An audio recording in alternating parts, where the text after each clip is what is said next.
Hi everybody, welcome to Caspersight Storytime. Today we're going to be reading a short story from the book Ghostly Tales of Lowa. I think it's best to start off with the preface, so here goes.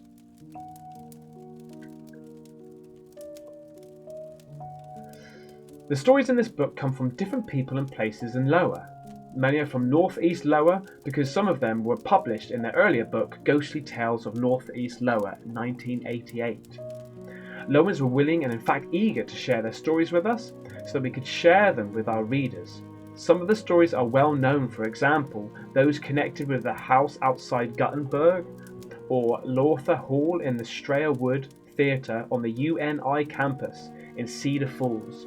But others are stories that have been handed down through generations from grandparents and great-grandparents, and some happened in the last few years.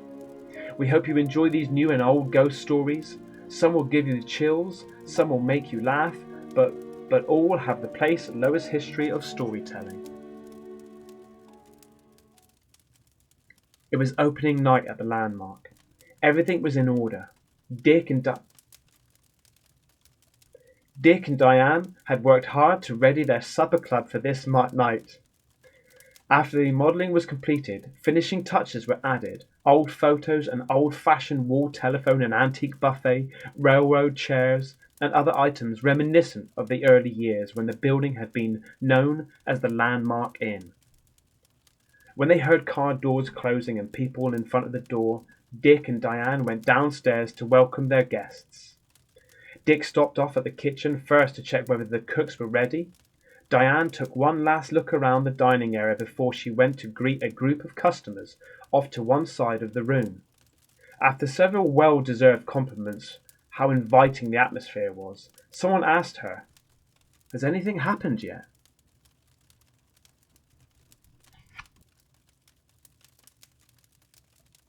Diane's first impulse was to answer, "Well, yes, we've changed the building a lot, put gobs of money and work into it. Can't you see the difference?" When a loud noise made it unnecessary for her to answer at all. The noise came from upstairs where Dick and Diane's living quarters were. It sounded as though something quite heavy had fallen to the floor up there. A couple of customers' smiles faded. Diane excused herself to go upstairs. As she went up, she thought no one should supposed to be up here. What she found was the large photo of her parents not on the bedside table, but on the floor. It was mostly intact, just a small corner of the glass was chipped, but she knew that the photo had been placed so that it could not fall off itself. Realizing its cast iron frame made it so heavy that it made a loud noise, she put it back and went downstairs. As she rejoined the group, one woman asked hesitantly, was it Barney? The group of customers and others who had lived in the area for a long time knew the history of the building. They had read about the history of Allamakee County and in the book Past and Present of Allamakee County. They knew that the main house was built in 1851 on a graveyard. No, I'm joking. As a private residence of Colonel John A. Wakefield. At a very young age, he had been a scout in the War of 1812. Wakefield then studied medicine and law and was admitted to the bar in 1818. He enlisted in the army and fought in the Black Hawk Indian War. Afterward, he served as a judge in St. Paul before moving to Allamakee County in northeast Lowa. He apparently was given the land on Lansing Ridge in 1851, and on it he built the grand two-story house. At the changing ownership, the building had later housed a brewery, a hotel and residence, a tea room and restaurant, a general store, a post office, a bar, a gas station, and a dance hall before it became and remained a restaurant. They knew about the waitress who had seen Barney during a previous ownership. They knew he had been around for a long time. Many years ago, when an old stage road went by there, the stagecoach stopped was up the road about a mile, near a three-story hand-built rock school named Lycurgus School. Back in the days where passengers, the mail, and other important cargo went by stagecoach to various destinations, passengers often stayed at the Landmark Inn for the night.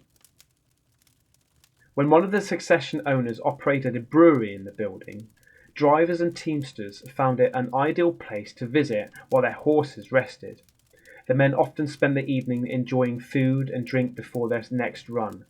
Sometimes the natural competitiveness already present among them, augmented by a few drinks, led to arguments as to who was the better driver, or the faster driver, or who had the fastest horses, or the smoothest riding rig. Later one night, when most of the weary travellers had slaked their thirst and had retired to their rooms upstairs in the inn, the arguments developed into a fight on the lower level. This resulted in the death of a teamster named Barney Levi. That's about all anyone knows about it now, except that later owners claim that Barney's ghost still haunts the place. Diane recalled the many questions asked of them while they were working on remodeling. She knew that the story about Barney had been perpetuated over the years. She could add to the story if she felt so inclined. She could tell about the strange noises and flickering lights in the old building when they first came to it.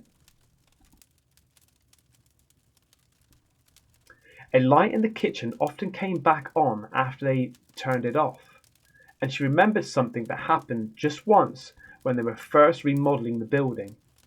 It was in the middle of the winter. They were working in the main dining room. When they locked up at night, everything was okay. But when they came back the next morning, there was a big pool of water on the floor in the middle of the room. She said, "There's a second floor, so it wasn't a leaky roof, and there was snow on the ground at the time. But we didn't find any tracks outside. And we checked the locks, they were okay. At the time, Dick looked at me and sort of funny, and he said, 'Barney?' So Barney must still be around. If you want to meet him, you'll find the former inn, now called the Landmark, on State Highway 9 between Warcombe and Lansing, about a mile and a half from Churchtown in northeast Lowa. Diane and Dick Prestonman operate as a supper club, one with a past." Well, thank you so much for listening to the first story of Ghostly Tales of Lowa. If you liked the story, please let me know in the comments, and I'll see you on the next one. Take care. Bye bye.